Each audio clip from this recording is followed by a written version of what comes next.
ఓం yeah దేవీ సర్వభూతేషు శక్తిరూపేణ సంస్థితా నమస్తస్యై నమస్తస్యై నమస్తస్యై నమో నమః.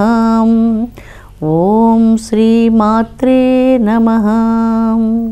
అమృతాత్మ స్వరూపులైన మీ అందరికీ మీ తల్లి అవ్యాజ్యమైనటువంటి మాతృప్రేమనందిస్తూ ఓం జలబింబాయ విద్మహే నీలవర్ణాయ ధీమహి తన్నో వరుణః ప్రచోదయాత్.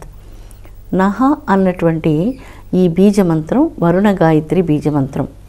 మనం వరుణ గాయత్రి బీజమంత్రాన్ని గురించి చెప్పుకుంటూ ఉన్నాం. ఆవులలో క్షీరాన్ని ఉంచినటువంటి వాడిగా వరుణుడు వర్ణించబడుతున్నాడు. గోవులలో పాలు ఎవరు ఉంచారు? అరణ్యాలలో ఔషధులను ఎవరు ఉంచారు? ఆకాశంలో సూర్యుని ఎవరు ఉంచారు? ఎవరివన్నీ స్థాపించారు? అనంతమైనటువంటి పవిత్రమైన హృదయంలో దయను కారుణ్యాన్ని ఎవరు నింపారు? ఇవన్నీ దైవం నింపింది అంటూ వరుణ గాయత్రి మంత్రంలో వరుణ భగవాను గురించి వేదాలు ఎంత విశిష్టంగా వర్ణించాయి. గోవులలో క్షీరాన్ని ఎవరు నింపారు? మాతృ హృదయంలో పవిత్రాతి పవిత్రమైనటువంటి ఆ మాతృవాత్సల్యాన్ని ఎవరు నింపారు? మానవ హృదయాలలో దయావాత్సల్యాలను కరుణను ఎవరు స్థాపించారు? ఇవి ఈ కాలానికి మనకు బాగా మృగ్యమైపోయాయి, అంటే కంటికి గోచరించకుండా అయిపోయాయి. ఇలాంటి పవిత్రమైనటువంటి గుణాలు ఎక్కడైనా మనకు గోచరిస్తే ఆ గుణాలను స్థాపించినటువంటిది సాక్షాత్తు దైవమే అని చెప్తూ ఉన్నారు. ఆ వరుణ భగవానుడే అంటున్నారు. ఇక్కడ వరుణుడు అన్నప్పుడు పరబ్రహ్మ స్వరూపంగా మనకు గోచరిస్తున్నారు. శివ విష్ణు ఈ రెండు రూపాలు కలిసినటువంటి పూర్ణ సచ్చిదానంద పరబ్రహ్మంగా మనకు గోచరిస్తూ ఉన్నారు. అరణ్యాలలో ఔషధులను ఎవరు ఉంచారు? ఆ ఔషధులన్నీ ఉంచినటువంటిది పరబ్రహ్మమే కదా. ఆకాశంలో సూర్యచంద్రాదుల దీపాలను ఎవరు వెలిగిస్తున్నారు? పరబ్రహ్మ సంకల్పం నుంచే కదా ఈ సకల చరాచర సృష్టి ప్రాదుర్భవించింది. ఆ దైవం యొక్క అనుగ్రహం చేతనే ఆకాశంలో సూర్యదీపం, సాయంకాలం చంద్రదీపం ఇలాగా ప్రకాశిస్తున్నాయి. మానవ హృదయాలలో ఎవరు దివ్యమైనటువంటి అమృతతుల్యమైనటువంటి దయను నింపారు? ఆ దైవమే కదా దయస్వరూపం. దయగలిగినటువంటి హృదయం భగవంతునికి నిలయము అన్నారు. దయగలిగిన హృదయం భగవంతునికి నిలయం. చాలా అద్భుతంగా ఉంది. ఆ దయను మనందరం మన హృదయంలో ప్రసాదించమని భక్తితో దైవాన్ని ప్రతి ఒక్కళ్ళం ప్రార్థన చేయాలి. కఠినత్వం అన్నటువంటిది మన హృదయంలో ఏ కోసాన ఉండకుండా మనం దయగలిగినటువంటి మాటలు మాట్లాడాలి. దయగలిగినటువంటి హృదయాన్ని ఉంచుకోవాలి. దైవాన్ని ఎప్పుడూ మన హృదయంలో స్థాపించుకోవాలి. మన అంతరాత్మ సాక్షాత్తు దైవ స్వరూపమే. ఆ అంతరాత్మతో తాదాత్మ్యాన్ని చెందాలి. జలాన్ని గురించి మనం మాట్లాడుకుంటున్నప్పుడు భారతీయ ఆధ్యాత్మిక గ్రంథాలు ఇలాగ చెప్తున్నాయి. మన శరీరంలో ఉన్నటువంటి 72,000 నాడులు అద్భుతమైనటువంటి నదులకు సంకేతంగా పోల్చారు. గంగా నది, యమునా నది, నర్మదా నది, సింధు, కావేరి ఈ నదులన్నీ కూడా మన శరీరంలోనే ఉన్నాయి అంటున్నారు. ఈ 72,000 నాడులు అనేక నదులకు సంకేతంగా చెప్పారు. సప్తసాగరాలు మన శరీరంలోనే ఉన్నాయి. మన నేత్రాలలో సూర్యచంద్రాదులు ఉన్నారు. మన కనుబొమ్మల మధ్యస్థానంలో అగ్ని ప్రకాశిస్తున్నది. మన శరీరం అద్భుతమైనటువంటి భగవంతునికి శివాలయం, దేవాలయం, మణిద్వీపం మన శరీరం.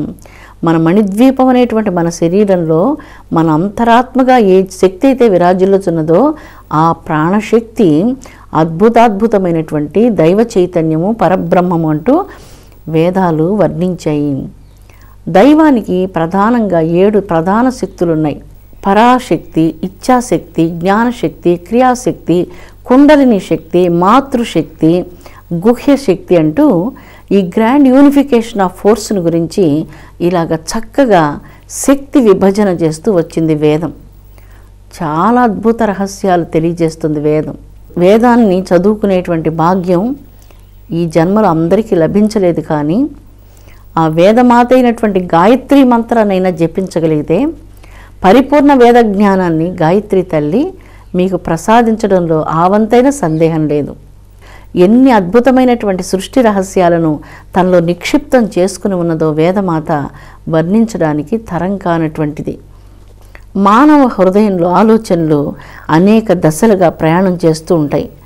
లేకపోతే ఒకే వాతావరణానికి, అంటే ఇంట్లో ఉన్న వాతావరణానికో తన చుట్టూ ఉన్నటువంటి వాళ్ళు చేసే తప్పులకో ఒప్పులకో ఇలాగ పరిమితం అయిపోతూ అంతవరకే ఆలోచనలు సాగుతూ ఉంటాయి. కానీ యోగి, గాయత్రి మహామంత్రాన్ని జపించేటువంటి యోగి ఒకే ఒక వంకకు ఆయన హృదయం సాగిపోతూ ఉంటుంది. ఎక్కడికి సాగిపోతూ ఉంటుంది? ఆ యోగి యొక్క ప్రతి సంకల్పము పరబ్రహ్మ స్వరూపమునందు, ఏకత్వమునందు మాత్రం అలాగ స్థిరంగా నిలిచి ఉంటుంది. మానవ హృదయంలో ఆలోచనలు పరిపరి విధాలుగా చెదిరిపోతుంటాయి. మీకు తెలియంది లేదు కదా. అక్కడికి వెళుతుంది, ఇక్కడికి వెళుతుంది, అది చూడాలనుకుంటుంది, అక్కడికి వెళ్ళి అది కొనుక్కోవాలనుకుంటుంది, ఇక్కడికి వెళ్ళి ఇది కావాలనుకుంటుంది, వాళ్ళతో వెళ్ళి మాట్లాడాలనుకుంటుంది, అంతలోపల ఏదో జ్ఞాపకం వస్తుంది, ఎవరికి ఫోన్ చేసుకుంటుంది. ఇదంతా మనసు చేస్తూ ఉంటుంది. మనసు పరిపరి విధాలుగా చెదిరిపోతూ ఉంటుంది. లేకపోతే ఒక చిన్న పరిసరాలకు, చాలా చిన్న సర్కిల్, అంటే చాలా చిన్న పరిధిలో అలా చిక్కిపోయి ఆ ఇంట్లో వాళ్ళు ఈ పని తప్పు చేశారు, ఆ తప్పు చేశారు, ఈ పొరపాటు చేస్తున్నారు, ఈ పొరపాటు చేస్తే నేను ఒప్పుకోను, ఇలాగా ఈ చిన్న భావాలకు, చిన్న ఆలోచనలకు మనసు దురదృష్టవశాత్తు, చాలా దురదృష్టవశాత్తు అలా చిక్కిపోయి పరిపూర్ణము సచ్చిత్ ఆనందఘనమైనటువంటి బ్రహ్మాన్ని గురించి ఆలోచించలేక మనిషి మనస్సు భ్రాంతికి లోనై ఉంటుంది, భ్రాంతికి లోనై ఉంది. ఈ భ్రాంతి వలన ఇన్ని కోట్ల జన్మల తర్వాత లభించినటువంటి ఎంతో వికాసం చెందినటువంటిది మానవ జన్మ అని చెప్పుకున్నాం. ఒక మానవ జన్మ లభించాలంటే మొదట ఎన్నో కోట్ల ఏకకణ జీవులుగా జన్మించి, ఆ తర్వాత చిన్న చిన్న క్రిమికీటకాదులుగా ఎన్నో కోట్ల జన్మలెత్తి, ఆ క్రిమికీటకాదుల జన్మల నుంచి చిన్న చిన్న పక్షి జన్మలు, చిన్న చిన్న జంతువుల జన్మలు, పెద్ద జంతువుల జన్మలు, ఇలాగ ఎక్కి వృక్షాల జన్మలు, తర్వాత క్రమంగా క్రమ వికాసంలో తర్వాత ఎప్పుడో మానవ జన్మ వచ్చి, ఆ మానవ జన్మలు ఎన్నో కేవలం భ్రాంతులతో కూడినటువంటి మానవ జన్మలు కోట్లు కోట్లు గడిచిపోయిన తర్వాత పవిత్రమైనటువంటి పరిపక్వత కలిగినటువంటి జన్మలో భగవంతుని మీద శ్రద్ధ కలుగుతుంది. ఆ హృదయం అంతర్ముఖమవుతుంది, లోనికి మరలుతుంది. ఇప్పుడు బయట ఎవరేం తప్పు చేస్తున్నారు, వాళ్ళు ఈ పొరపాటు చేస్తున్నారా లేదా, వీళ్ళు ఈ పొరపాటు చేస్తున్నారా లేదా, ఇలాంటివి గమనించకుండా, ఈ లౌకిక విషయాల మీదకు దృష్టి మరలకుండా యోగి మనసు, యోగి యొక్క ప్రతి సంకల్పం భగవంతుని మీద కేంద్రీకృతమవుతుంది, పరబ్రహ్మం మీద కేంద్రీకృతమవుతుంది. బాగా ఆలోచించండి. మన మనస్సు నిరంతరం ఎదుటివారిని గురించి తిరస్కారంగా, విమర్శనాత్మకంగా, ఇలాగా కోపంగా ఉండేటువంటి భావన గొప్పగా ఉన్నదా? భగవంతుని మీద దృష్టిని ఏకాగ్రం చేసి ఆ దైవత్వాన్ని చింతించడం అన్నటువంటిది బాగుంటుందా? ఇదే బాగుంటుంది. అందువల్ల యోగి ఎప్పుడవుతాడో ఆ యోగి అంతరంగం ఒకే దిశకు ప్రయాణం సాగిస్తూ ఉంటుంది. అది పరిపరి విధాల చెదిరిపోదు. అక్కడ ఇక్కడ దాని మీద దీని మీద దేని మీద ఉండదు. దేనిని చూచినా దైవాన్ని చూడగలిగేటువంటి అంతరంగం కలిగి ఉంటుంది. ఇది ఎలా కలిగి ఉంటుంది? ఎలా వస్తుంది పరిపక్వత? చిన్నప్పుడు చిన్నపిల్లలు కొన్ని గోళీలాట ఆడుకుంటూ ఉంటారు, ఒక చిన్న కోడెంబిళ్ళ ఆట లాంటిది ఆడుకుంటూ ఉంటారు, ఒక బాల్ ఆట ఆడుకుంటూ ఉంటారు, ఇవన్నీ ఆడుకుంటూ ఉంటారు. ఆ వయసులో అది అసలు సాక్షాత్తు వాళ్ళకి దైవంగా కనిపిస్తుంటుంది. రాత్రింబగుళ్ళు ఆ ఆట ఆడుతూనే ఉంటారు. ఆ ఆడుకునేటువంటివి పక్కన పెట్టుకొని నిద్రపోతూ ఉంటారు. ఆ చిన్నప్పుడు ఆడినటువంటి గోళీలాట ఒక 25 సంవత్సరాలు వచ్చిన తర్వాత కాలేజీకి వచ్చి చదువుకొని డాక్టర్ అయిన తర్వాత ఇప్పుడు గోళీలాట ఆడమంటే ఆడతారా? ఎందుకు ఆడడం లేదు? ఎందుకు ఆడడం లేదు ఆటను? ఎందుకంటే అది చిన్నప్పుడు ఆట, అప్పుడు ఆడేసారి అయిపోయింది. ఇప్పుడు ఆడాలనేటువంటి ఆశ దానికి ఏం లేదు. అప్పుడు అది జీవితానికి ప్రధానంగా ఉంది అప్పుడు. కానీ ఇప్పుడు మనసుకు పరిపక్వత కలిగింది, ఇంకా గొప్పవైనటువంటి విజయాలు సాధించాలనుకున్నప్పుడు ఆ చిన్న గోళీలు పెట్టుకొని ఇప్పుడు కూడా ఆడుకోవడం సాధ్యం కాదు. అదేవిధంగా బహుజన్మలుగా ఈ అనేక రకాలైనటువంటి వ్యామోహాలన్నీ పూర్తి అయి ఈ జన్మలో పరమ పవిత్రమైనటువంటి బ్రహ్మం మీద దృష్టి కలిగినప్పుడు యోగి యొక్క ఆలోచనలన్నీ ఒకే ఒక తత్వం నందు కేంద్రీకరించబడ్డాయి. పూర్తి ఏకాగ్రమైనటువంటి చిత్తంతో ఒకే కేంద్రం వంకకు ప్రయాణం సాగిస్తూ ఉన్నాయి. అదే సమయంలో హృదయం ప్రాపంచికమైనటువంటి విషయాశక్తికి లోనైనప్పుడు పరిపరి విధాలుగా చెదిరిపోతూ ఉన్నది. అంటే ఫోకసింగ్ లేదన్నమాట అక్కడ. ఎప్పుడైతే ఫోకసింగ్ ఉండదో విద్యార్థి ఏ విధంగా తన విద్యా సంవత్సరాన్ని పూర్తి చేయలేకపోతారో అదేవిధంగా బ్రహ్మజ్ఞాన స్థితికి వెళ్ళలేక ఈ మానవ జీవితం అనేటువంటి విద్యార్థి ఆ జీవితంలో విజయాన్ని సాధించలేకుండా మళ్ళీ పునరపి జననం, పునరపి మరణం, ఇలాంటి పునరపి జననం, పునరపి మరణం అన్నటువంటివి కొన్ని కోట్లు జన్మలు సాగిపోయాయి. ఇప్పుడు ఈ ఆశాపాశాలతో, ఈ నిరుపయోగమైనటువంటి చాలా మాటలతో అక్కడికి తిరుగుతూ ఇక్కడికి తిరుగుతూ అటు ఇటు తిరిగి ఒక జన్మ పూర్తి అయిపోయింది. ఆ జన్మకు ఒక లక్ష్యం అంటూ లేదు, ఒక ఉదాత్తమైనటువంటి పవిత్ర సంస్కారం లేదు. అలాంటివన్నిటినీ ప్రసాదించేటువంటిది గాయత్రి మంత్రం. అవి లేవు, ఎప్పుడో సాధిస్తామనేటువంటిది విడిచిపెట్టి ఈరోజు మనం చేసేటువంటి దృఢ ప్రయత్నం చేత మన హృదయంలో ఉన్నటువంటి ఈ కోపం, ఈ తొందరపాటుతనం, ఈ సోమరితనం, ఈ నిద్రపోవడం, ఈ లౌకిక విషయాలు వినాలనేటువంటి ఆసక్తి, ఎక్కడెక్కడికో వెళ్ళి అవి చూడాలి ఇవి చూడాలి, ఇటువంటి విషయాల మీద అన్ని రకాలైనటువంటి ప్రాపంచిక విషయాశక్తి, గాఢమైనటువంటి ప్రాపంచిక అనురక్తి తొలగి దైవం మీద రక్తి మానవ హృదయంలో కలుగుతుంది. దైవం మీద ఎప్పుడైతే అనురక్తి కలుగుతుందో ప్రాపంచిక విషయాశక్తి తగ్గుతుంది. ఈ అనురక్తి మనలో ఉన్నటువంటి సమస్త శక్తులను ఒకే దిశగా కేంద్రీకరించి అద్భుతమైనటువంటి జీవిత విజయాలను సాధించే విధంగా మనోజయాన్ని ప్రసాదిస్తున్నది. వరుణ గాయత్రి మంత్రం మనకు ఈ సత్యాన్ని తెలియజేస్తూ ఉన్నది. మానవ శరీరంలో 72,000 నదులు ఉన్నాయి అని చెప్పారు. 72,000 నదులు ఎక్కడున్నాయి? మానవ శరీరంలో 72,000 నాడులు ఉన్నాయి, కానీ నదులు ఎక్కడ ఉన్నాయి? ఈ నాడులనే నదుల కింద సంకేతంగా పోల్చారు. మన హృదయాన్ని అద్భుతమైనటువంటి దేవాలయంగా పోల్చారు. మనలో వెలిగేటువంటి ప్రాణశక్తినే ఆత్మగా, పరబ్రహ్మ స్వరూపంగా, దైవంగా, దేవిగా, గాయత్రిగా, విరాట్ పురుషుడిగా, విరాట్ శక్తిగా, ఇలాగా ఆ దైవత్వాన్ని అలాగా చెప్పారు. నీవు దైవానివి, నువ్వు మానవుడు కాదు, నీ దేహం దేవాలయం, నీవు పవిత్రుడవు. తెలియకుండా ఇలాంటి భావాల మీద నీ మనసు కేంద్రీకరించబడింది. నీవు నీ యథార్థ స్వరూపాన్ని తెలుసుకోవాలి, దానికే నీవు ఈ లోకానికి వచ్చావు అంటూ ఇన్ని లక్షల జన్మల తర్వాత లభించినటువంటి ఈ పవిత్ర జన్మను కేవలం నిరుపయోగంగా కొన్ని ఆశాపాశాల వలలో చిక్కి మానవ జీవితం పరిభ్రమిస్తున్నదంటూ యోగులు మనల్ని చూసి దుఃఖిస్తూ ఉంటారు. మనల్ని చూసి దుఃఖిస్తారు, బ్రహ్మం యొక్క లీలను చూసి ఆనందిస్తూ ఉంటారు. అందుకే జ్ఞాని ఎలాగా ఉంటాడంటే బాలోన్మత్త పిశాచరీతిని జ్ఞానించెరియించున్. దైవం సృష్టించినటువంటి క్రీడను చూచి బాలుడిలాగా సంతోషపడుతూ నిర్మల హృదయంతో ఆనందిస్తూ ఉంటారు. ఒక్కొక్కసారి లోక విషయాలలో పూర్తిగా నిమగ్నమై నిరంతరం లౌకిక విషయ చింతనతో ఉన్నటువంటి వారిని చూసి విచారిస్తూ దుఃఖిస్తూ ఉంటారు జ్ఞాని.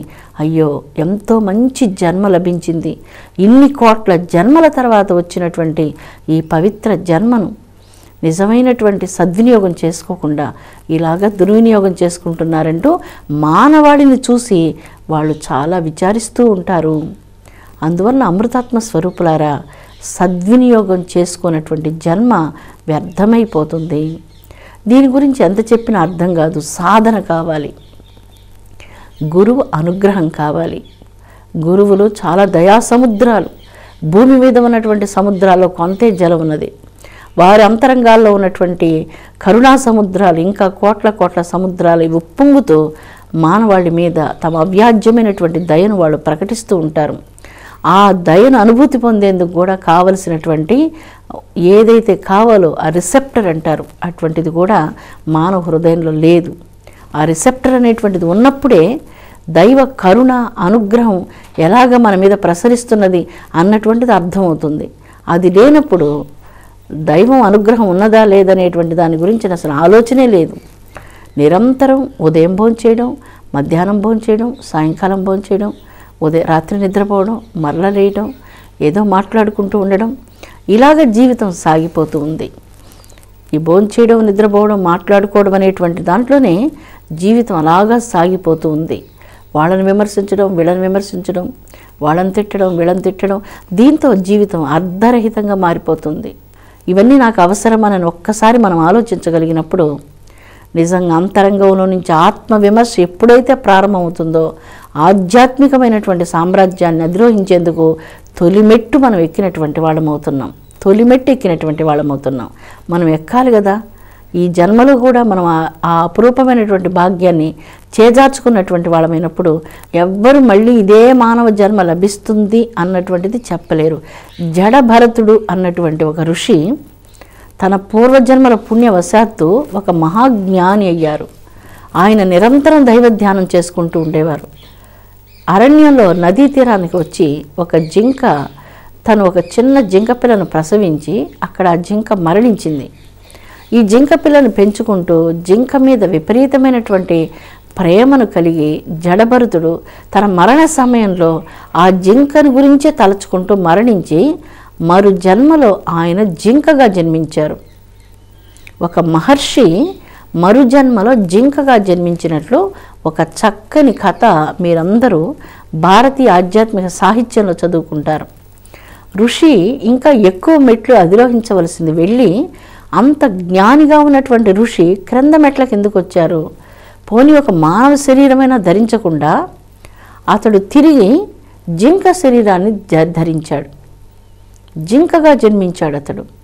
ఆ జింకగా జన్మించి పూర్వ జన్మలో చేసిన తపో ఫలితంగా అక్కడ ఉన్నటువంటి ఋషుల ఆశ్రమాలలో ఆ జింక ఉండేది. ఋషుల ఆశ్రమాలలో, గురువుల దగ్గర, మహాత్ముల దగ్గర ఏదైనా జంతువులు, పశుపక్షాదులు ఉన్నప్పుడు ఆ జంతువులు, పశుపక్షాదులు సామాన్యమైనటువంటివి కావు అని మనకి ఇక్కడ అర్థమవుతుంది. ఒక మహర్షిగా ఉన్నటువంటి జ్ఞాని జింక మీద వ్యామోహంతో మరుజన్మలో తాను జింకగా జన్మించి ఆ జింక శరీరంతో ఆ పరిసరాలలో ఉన్నటువంటి ఋషుల ఆశ్రమాలలో జీవిస్తూ ఆ ఋషుల యొక్క మరల ఆధ్యాత్మిక సంభాషణలు వింటూ వారి పావనమైనటువంటి దర్శనం చేత అతడు తిరిగి మానవ జన్మను సంతరించుకొని ఆ మానవ జన్మలో జడస్వరూపుడుగా ఉండి అతడు జడభరతుడు అనిపించబడ్డాడు. చాలా మౌఢ్యంతో ఏమీ మాట్లాడకుండా, ఎవరితో పలకకుండా మౌనంగా ఉంటూ తాను బహుజన్మలుగా చేసినటువంటి తపస్సు అంతరంగంలో అలాగ అణిగి ఉన్నది. అది సకాలంలో తర్వాత అద్భుతంగా వికాసం చెందుతుంది కూడా. కానీ ఇక్కడ మనకి ఏమర్థమవుతుందంటే, ఇప్పుడు మనం మానవ జన్మ పొందాము, మరు జన్మలో ఇదే మానవ జన్మ వస్తున్నది అన్నటువంటి మాత్రం నమ్మకం లేదు. తిరిగి ఇదే గొప్ప జన్మను మనం పొందగలిగితే సంతోషం, పొందగలమన్నటువంటి దాని మీద మాత్రం నమ్మకం లేదు. ఈ జన్మను సద్వినియోగం చేసుకోవాలి. పరీక్షల సమయంలో సరిగ్గా ఆ పరీక్ష వ్రాయాలి. ఆ పరీక్ష రాసే సమయంలో విద్యార్థి బయట ఎక్కడో వినపడేటువంటి మంచి తనకిష్టమైన పాట వింటూ ఉన్నప్పుడు, ఆ పాట వింటూ ఉన్నప్పుడు 10 నిమిషాల సమయం అయిపోయింది, పరీక్ష 10 నిమిషాల సమయం అతడు రాయకుండా పోగొట్టుకున్నాడు. ఈ పరీక్ష వ్రాయకుండా పోగొట్టుకున్నందువలన ఇంకా అలాగే కాలాన్ని వ్యర్థం చేస్తూ ఆ 3 గంటల సమయంలో పరీక్ష వ్రాయలేదు. ఇంటికి వచ్చిన తర్వాత తల్లిదండ్రులు ఏమంటారు? ఈ సంవత్సరం అంతా చదివావు, ఏం రాసావు నువ్వు, ఎందుకు పరీక్ష సరిగ్గా రాయలేకపోయావు అని అడుగుతారు. ఇదే ప్రశ్న దైవం ముందర మనం సమాధానం చెప్పుకోవాల్సి వస్తుంది. నిన్ను 80 సంవత్సరాలు ఈ లోకంలో ఉంచాను కదా, 70 సంవత్సరాలు ఉంచాను కదా, 70 సంవత్సరాలలో ఒక్కసారైనా నీవు చేతులు ఎత్తైనా ఈ సృష్టికి మూలమైనటువంటి సృష్టికర్తకు ఒక్కసారైనా నమస్కరించావా? ఒక్కరోజైనా చేతులు ఇచ్చినందుకు దైవాన్ని పూజించావా? మంచి మనస్సు ఇచ్చినందుకు ఆ మనసుతో దైవాన్ని చింతించావా? ఈ చేతులతో ఏదైనా దానం చేసావా? ఏదైనా పూజ పునస్కారాలు చేసావా? ఎవరికైనా ఆదరణనిచ్చారా చేతులతో? ఇవన్నీ మనల్ని అడిగినప్పుడు, ఏమీ మనం చేసుకోకుండా వెళ్ళినప్పుడు దేనికి మన దగ్గర సమాధానం ఉండదు కదా. అందుకని అనేక రకాల ప్రాణికోట్లను చూచినప్పుడు వృక్షాలలో కన్నా, జంతువులలో కన్నా మానవ హృదయంలో వికాసం అధికంగా ఉంది. ఈ పరిణామ దశలలో వికాసం అన్నప్పుడు బ్లాజమింగ్ అని చెప్తాం దాన్ని. మానవ హృదయంలో బుద్ధి వికాసం జంతువుల కన్నా, పశుపక్షుల కన్నా, వృక్షాలలో కన్నా గొప్పదైనటువంటి బుద్ధి వికాస పరిణామం మానవ జన్మకే దైవం ప్రసాదించింది. ఇటువంటి బుద్ధి వికాస పరిణామాన్ని ఎవరు సద్వినియోగం చేసుకోలేదో వారు ఎన్నో పోగొట్టుకున్నటువంటి వారు అవుతున్నారు. ఎవరు సద్వినియోగం చేసుకుంటారో వాళ్ళు ధన్యులు అవుతూ ఉన్నారు. గాయత్రి మంత్రంలో ప్రధానంగా చర్చించబడేటువంటిది బుద్ధి యొక్క ప్రచోదనం. ధియో యోనః ప్రచోదయాత్. ధీశక్తులన్నీ కూడా దైవం మీద ఏకాగ్రం చెందును కాక. మా ధీశక్తి దైవం మీదనే ఏకాగ్రం చెందును కాక. ఎప్పుడు ఆ దైవం మీద ఏకాగ్రం చెంది ఉంటామో, ఏ విషయం గురించి మేము తెలుసుకోవాలన్నా ఒక్క రెప్పపాటు కాలంలో దానికి సంబంధించినటువంటి సమగ్ర జ్ఞానం మాకు లభిస్తుంది. కేవలం తనకున్నటువంటి బుద్ధి జ్ఞానంతోనే ఏదైనా తెలుసుకోవాలనుకున్నప్పుడు ఆ జ్ఞానంలో పరిపక్వతను తాను పొందలేకపోతాడు. దైవత్వంతో మిళితమైనటువంటి పరిపక్వ జ్ఞానం పరిపూర్ణమైనటువంటి జ్ఞానాన్ని ప్రసాదిస్తున్నది అంటూ గాయత్రి మంత్రరాజం యొక్క సారాంశం మనకు అలాగా తెలియచేస్తుంది. వరుణ గాయత్రి మంత్రంలో ఓం జలబింబాయ విద్మహే నీలవర్ణాయ ధీమహి తన్నో వరుణః ప్రచోదయాత్. ఈ నహ అన్నటువంటి బీజమంత్రం ఈశ్వర అనుగ్రహాన్ని అనాయాసంగా ప్రసాదించేటువంటిది ఈ పవిత్రమైనటువంటి బీజమంత్రం. సూర్య భగవానుడికి సప్తాశ్వాలు ఉన్నట్లే ఆత్మ అనేటువంటి సూర్యునికి 7 గుర్రాలున్నాయి. సూర్య భగవానుడి యొక్క కాంతి కిరణంలో 7 వర్ణాలు ఉన్నాయి. ఆ 7 వర్ణాలని 7 గుర్రాలుగా చెప్పారు. అదేవిధంగా మన లోపల ప్రకాశించేటువంటి ఈ పరబ్రహ్మ స్వరూపం అనేటువంటి ఆత్మసూర్యుడికి కూడా 7 గుర్రాలు ఉన్నాయి అంటున్నారు. ఆ 7 గుర్రాలు ఏమిటి? చాలా విచిత్రంగా ఉంది. ఈ శరీరంలో జలం, ఎముకలు, రక్తము, మాంసము, వెగటుగొల్పేటువంటి క్రొవ్వు ఇలాంటి పదార్థాలతో ఉన్నటువంటిది ఈ మానవ శరీరం. ఈ మానవ శరీరంలో కోటి సూర్య ప్రకాశమానంతో వెలుగొందేటువంటిది దివ్యమైనటువంటి ప్రాణశక్తి. ఆ ప్రాణశక్తి అయినటువంటి ఆత్మకు 7 గుర్రాలు ఉన్నాయి అంటున్నారు. 1 ప్రాణము, 2 చక్షువు, 3 జిహ్వ, 4 చర్మము, 5 చెవులు, 6 మనస్సు, 7 బుద్ధి. ఇవన్నీ కూడా 7 గుర్రాలు లాంటివి. 7 గుర్రాలకు ప్రధానమైనటువంటిది ఆత్మశక్తి. ఇంత సర్వోత్కృష్టమైనటువంటి జీవితాన్ని పొంది దైవానుగ్రహానికి ప్రాప్తం కానటువంటి జన్మ నిరర్ధకమవుతుందన్నటువంటి సత్యం పదే పదే మనకు తెలియచేస్తూ ఉన్నది. అందుకే బాల్యంలో నుంచి ఆధ్యాత్మిక సాధనలు అభ్యాసం చేయాలి. వృద్ధాప్యంలో ఆ సాధనలు చేయాలంటే అప్పుడు శరీరం అనారోగ్యాల పాలై ఉంటుంది. వినికిడి శక్తి తగ్గిపోతుంది, చూపు తగ్గిపోతుంది, కూర్చోవడానికి శరీరంలో అవయవాలు సహకరించవు, కాళ్ళు, చేతులు ఇలాంటివంతా నొప్పితో ఉంటాయి. క్రింద ఆసనం వేసుకుని కూర్చోలేరు. యోగాసనాలు వేయడం, ప్రాణాయామ సాధనలు చేయడం వీటన్నిటికీ సాధ్యం కాదు.